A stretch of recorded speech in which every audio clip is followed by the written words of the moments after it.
guys, good afternoon, good evening. Meron po dito mga estudyante na nagtatanong sa akin tungkol po sa mga assignment kumbaga sa eskwelahan, project.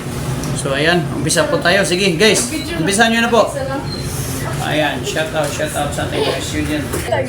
Bakit may mga batang maagang nabubuntis?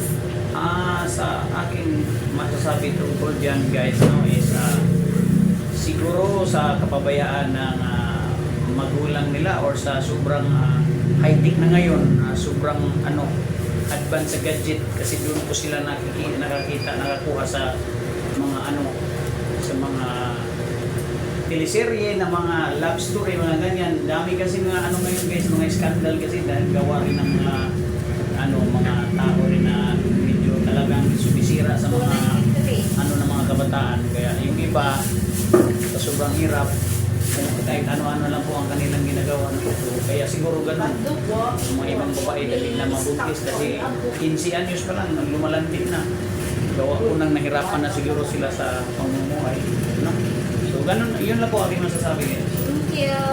So, Maraming salamat. sa'yo mo, dira. Si Mrs. Mrs. Katruma. Go! Action! Sige, ayun na natin ka. Ano yung masasabi tungkol sa sexual abuse? Sexual abuse.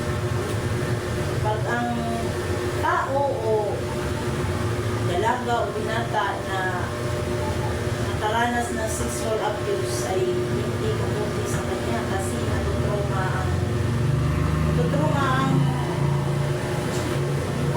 isang tao na nakaranas na sexual abuse. Yun lang. Mami, eskuter dong.